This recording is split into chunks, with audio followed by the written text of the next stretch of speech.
Hello guys, நீங்கள் பார்த்துறது animate loss Tamil. இந்த வீடியோவில் நம்ம என்ன பார்க்க போறோம்னா ரீபர்த் ஆஃப் அல்டிமேட் மாஸ்டர் அப்படிங்கிற மானோட 3வது எபிசோடோட எக்ஸ்பிளனேஷன் தான் பார்க்க போகிறோம். இதுக்கு முன்னாடி போட்ட 2 சாப்டரோட எக்ஸ்பிளனேஷன் பார்க்காதீங்க, பார்த்துட்டு வந்துருங்க. அப்போ இந்த சாப்டரோட எக்ஸ்பிளனேஷன் புரியும். சரி வாங்க வீடியோக்குள்ள போகலாம். போன எபிசோடோட லாஸ்ட்ல என்ன நடந்திருக்குன்னா, ஹீரோவும் அந்த ஜான்சன் டாட் அப்படிங்கிறவனை மிரட்டிட்டு வந்திருப்பான். அப்புறம் அந்த வில்சன் அப்படிங்கிறவரே நம்ம ஹீரோ சொன்ன மெடிசனோட பேரெல்லாம் கேட்டு அவரே என்னடா இது புதுசா சொல்றானே அப்படின்னு மிரண்டு போயிருப்பாரு. கடைசியா அந்த கல்டிவேஷன் அகாடமியில இவன் அப்புறம் ராகர் அப்படிங்கிற 2 பேர் ஹீரோ அட்டாக் பண்ண வந்திருப்பானுங்க.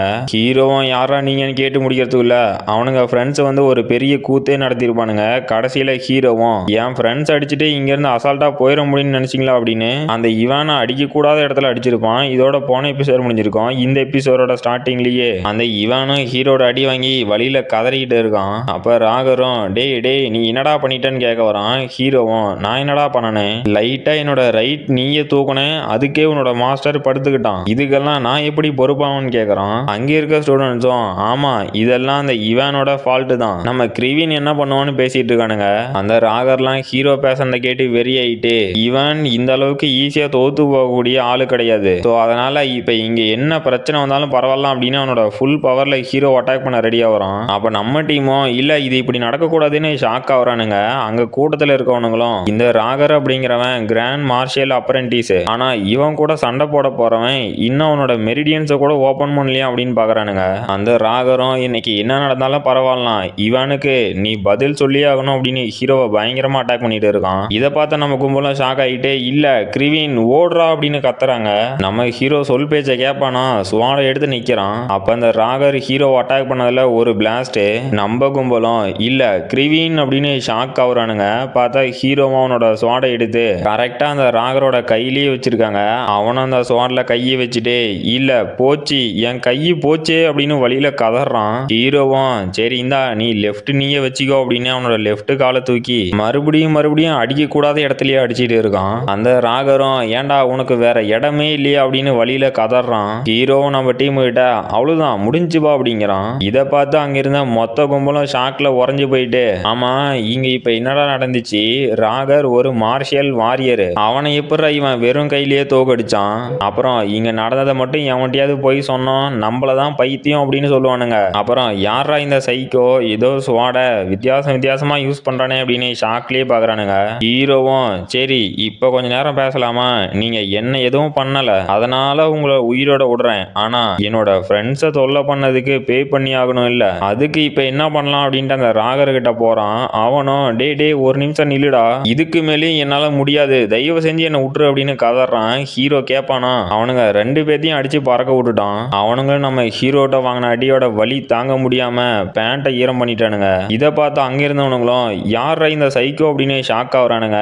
ஹீரோவுமே ஒரு டெவில் மாதிரி ஃபேஸை வச்சுக்கிட்டு நான் இன்னைக்கு இதோட முடிச்சிட்டு போறேன், திரும்ப என்கிட்ட பிரச்சனை பண்ணணும்னு நினைக்காதீங்கிறான். நம்ம ஹார்டியும் இங்க என்னடா வேடிக்கை பார்த்துட்டு இருக்கீங்க, ஷோலாம் முடிஞ்சு போச்சு கிளஞ்சி போங்க அப்படின்னு கூட்டத்தை கிளச்சி விட்டுட்டு இருக்கான். வாட்சனும் எப்பா கிரிவினே நீ வேற லெவல் பண்ணிட்ட, எப்போ உன்னோட மெரிடியன் சக்கராவை ஓபன் பண்ணன என்ன சொல்லவே இல்லைன்னு கேட்கறான். ஹீரோவும் நான் ஓபன் பண்ணாதான் நான் சொல்றதுக்குன்னு கேட்கறான். இதை கேட்டா ஹார்டியும் ஷாக் ஆயிட்டே என்னது உன்னோட மெரிடியன் சக்கராவை ஓபன் பண்ண கிடையாதா, அப்புறம் எப்பறம் இவனுங்களை அடிச்சேன்னு கேட்கறான். ஹீரோவும் நான் எங்கடா அடிச்சேன், அவனுங்களே தான் வந்து என் காலில் மோதிட்டானுங்க, இதுக்கு நான் எப்படி பொறுப்பாக முடியும் அப்படிங்கிறான். ரூடியும் ஆமாப்பா நீ சொல்றதும் கரெக்ட் தானே அப்படின்னு சிரிக்கிறானுங்க. அப்ப நம்ம பிரின்சஸும் ஷாக்லயே அடே கிரிவினே இதை எதுக்குடா நீ பண்ணன, இந்த லான்சன் அப்புறம் முர்ஃபை ஃபேமிலிக்கு பின்னாடி யார் இருக்காங்கன்னு தெரியுமா, அவனுங்க கண்டிப்பா உன்னை சும்மா விட மாட்டானுங்க, தேவையில்லாத ஒரு பெரிய பிரச்சனையை எழுதுட்டியே அப்படிங்கிறாங்க. ஹீரோவும் என்னது பிரச்சனையா, என்ன எதுக்கிறதுக்கு எவன்டா இருக்கான், முடிஞ்சா அவனுங்களை வர சொல்லுங்கடா அப்படின்னு அவனோட சுவாடை எடுத்து அவனுங்க காலுகிட்ட இறக்கிட்டு வரவனுங்களையும் கட் பண்ணி விட்டுருவான் இல்ல அப்படின்ட்டு சரி ஓகே நான் என்னோட டார்மெண்ட்ரிக்கு போறேன், உங்களை அப்புறமேட்டுக்கு பாக்குறேன், எல்லாத்துக்கும் டாட்டா பாய் பாய் அப்படின்ட்டு கிளம்புறான். நம்ம பிரின்சஸும் முட்டாளே இங்க இவ்வளவு பெரிய பிரச்சனை இழுத்து விட்டு நீ என்னடா ஒண்ணுமே நடக்காத மாதிரி போற, இதெல்லாம் உனக்கே கொஞ்சம் ஓவரா இல்லையா அப்படின்னு கத்துறாங்க. அப்ப நம்ம வாட்சனோ பிரின்சஸ் கிட்ட போய் நீங்க ஒன்றும் கவலைப்படாதீங்க அவனுக்கு ஒன்றும் ஆகாது, ஒன்ஸ் கிரிவின் மட்டும் டார்மெண்ட்ரிக்கு போயிட்டான் அப்படின்னா அவனுக்கு எதுவும் ஆகாது அப்படிங்கிறான். ஹார்டியும் ஆமா அவுட் சைடர் யாருக்குமே இந்த கல்டிவேஷன் அகாடமியில வந்து கொலை பண்ற அளவுக்கு தைரியம் கிடையாது, அதனால நம்ம இதை பத்திலாம் கவலைப்பட வேண்டாம் அப்படிங்கிறான். பிரின்சஸும் முட்டா பசங்களா நான் சொல்றது கார்னரை பத்தி அப்படிங்கிறாங்க. அப்பதான் நம்ம ஹார்டியோட 7வது அறிவும் ஆமா இல்ல இந்த எவன் கார்னரோட டீம்ல இருக்கான், அதுலயும் இந்த கார்னர் 7 லெவல் ஆஃப் சக்கராவையும் பிரேக் த்ரூ பண்ணிட்டு இப்போ ஒரு மார்ஷல் வாரியரா இருக்கான். ஒரு மார்ஷல் வாரியருக்கும் மார்ஷல் அப்ரெண்டிஸுக்கும் ஃபைட்டா? இல்ல நான் தப்பா சொல்லிட்டேன். நம்ம கிரிவின் இன்னும் அவனோட மெரிடியன்ஸையே ஓபன் பண்ண கிடையாது. சோ அவன் இப்ப ஒரு மார்ஷல் அப்ரெண்டிஸ்ட் கூட இல்ல அப்படின்னு ஷாக் ஆகுறானுங்க. ஹீரோவும் அவனோட டார்மெண்ட்ரிக்கு வந்துட்டு நான் இப்ப ரொம்ப வீக் ஆயிட்டேன்னு நினைக்கிறேன். நான் ஃபர்ஸ்ட் என்னோட மெரிடியன்ஸை ஓபன் பண்றதுக்கு முன்னாடி என்னோட பாடியை ஸ்ட்ரென்தன் ஆகி ஆகணும். அதனால கமான் அல்டிமேட் பாடி கல்டிவேஷன் மெத்தட் அப்படிங்கிறான். அடுத்த சாப்டரோட ஸ்டார்டிங்ல இந்த மார்ஷல் வேர்ல்டுல மார்ஷல் ஈவெண்ட் அப்படிங்கிற காம்படிஷன்ல கலந்துக்கிட்டு டாப் 10 பிளேஸ்ல வரவங்களுக்கு தான் மார்ஷல் எம்பரர் அப்படிங்கிற டைட்டில் கொடுப்பாங்க. அப்படின்னா அவங்க எல்லாருமே அவங்களோட பீக் மார்ஷல் ஸ்ட்ரென்த்ல இருப்பாங்க.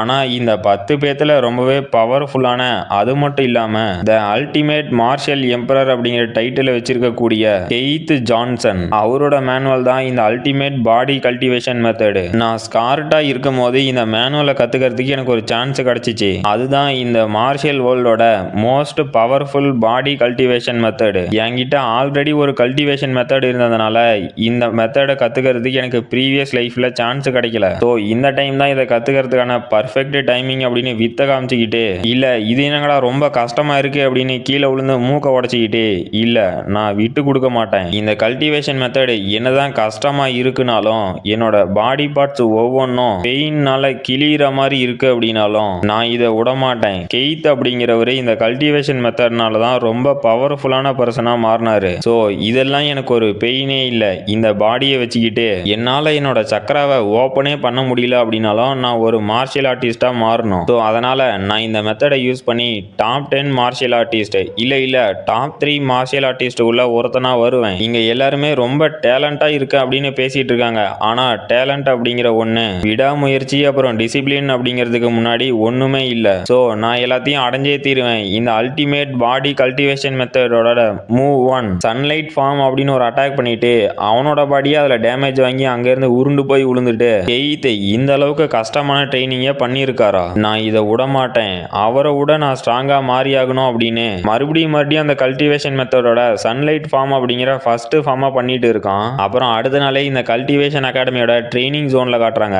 ஹீரோவும் என்னோட பாடியை ஸ்ட்ரென்தன் ஆக்கிறதுக்கான ஃபவுண்டேஷனா இந்த கிராவிட்டி சேம்பரை நான் யூஸ் பண்ணிப்பேன். அப்புறம் இங்க இருக்க ஆர்டினரியான மார்ஷியல் ஆர்டிஸ்ட் எல்லாம் பார்க்கும்போது என்னோட பழைய நாள் ஞாபகம் வருது. நானும் என்னோட ப்ரீவியஸ் லைஃப்ல இதே மாதிரி லெஜெண்டரி ஸ்டோரிஸ் எல்லாம் கேட்டுட்டு ஒரு கிரேட்டஸ்ட் மார்ஷியல் ஆர்டிஸ்டா ஆகணும் அப்படிங்கிறதுக்காக டே அண்ட் நைட் கல்டிவேட் பண்ணுவேன். அது மட்டும் இல்லாம அந்த பவர் லெவலை நான் எப்படி அடையிறது அப்படிங்கிறதுக்காக டெய்லியும் விசுவலைஸும் பண்ணுவேன். அப்புறம் இங்க வந்து கல்டிவேட் பண்ணிட்டு போற ஒவ்வொருத்தரையும் பார்க்கும்போது புவர் ஃபேமிலிஸ்ல இருந்து வர மாதிரி இருக்கு அப்படின்ட்டு சரி ஓகே நான் ஃபர்ஸ்ட் இந்த கிராவிட்டி ரூமோட நார்மல் ப்ரெஷரான 10 டைம்ஸ்ல இருந்து ஸ்டார்ட் பண்றேன் அப்படின்னு ஏதோ ஒரு ஸ்டோனை கொடுத்து அந்த கிராவிட்டி ஆக்டிவேட் பண்றான். அப்ப ஹீரோவும் வேற ஒரு இடத்துக்கு டெலிபோர்ட் ஆகி வந்துட்டு இங்க என்ன நடக்குது? இதுதான் 10 மடங்கு கிராவிட்டியோட ஃபோர்ஸா? இது வெறும் ஜஸ்ட் 10 மடங்கு கிராவிட்டி தான். இதையே என்னோட பாடினால தாக்கு பிடிக்க முடியல. அப்புறம் இந்த 10 மடங்கு கிராவிட்டி ஃப்ளோர்ல மொத்தம் 200 ரூம்ஸ் இருக்கு. அந்த ரூம்ஸ்ல இருக்க பீப்புள்ஸ் எப்ப வெளியே வருவாங்கன்னு தான் இங்க இருக்க எல்லாம் வெயிட் பண்ணிட்டு இருக்காங்க.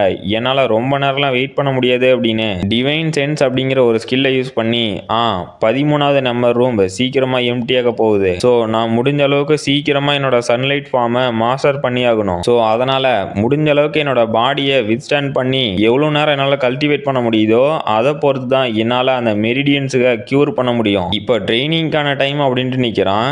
ஹீரோ போனதும் கரெக்டாக அந்த 13 நம்பர்ல இருந்து ஒருத்தனும் வெளியே வந்து யாரா நீ என் ரூம் முன்னாடி நின்றுட்டு இருக்கேன்னு ஷாக் ஆகுறான். அங்கே இருக்கவனுங்களும் அங்கே வெளியே வரவனுங்களா பார்த்துட்டு இங்க என்னடா நடக்குது? நாமெல்லாம் மணிக்கணக்காக இங்கே வெயிட் பண்ணிட்டு இருக்கோம். ஆனால் அந்த புது பையன் வந்த உடனே ஒரு ரூமை கண்டுபிடிச்சிட்டான். இவனுக்கு இன்னைக்கு ரொம்ப லக்கியஸ்ட் டே போல. அப்புறம் சரி எதுக்காக அவங்கிட்ட இருந்து என்னால் எந்த ஒரு சக்கராவையும் சென்ஸ் பண்ண முடியல அப்படின்னா அவனோட மெரிடியன்ஸ் இன்னும் ஓப்பன் ஆகலையா? டே முட்டாளே, உன்னால எப்படி இந்த 10 மடங்கு கிராவிட்டியில வித்ஸ்டாண்ட் பண்ணி நிக்க முடியும்? சரி இன்னைக்கு நீ கண்டிப்பா சாகதாண்டா போற அப்படின்னு பாக்குறானுங்க.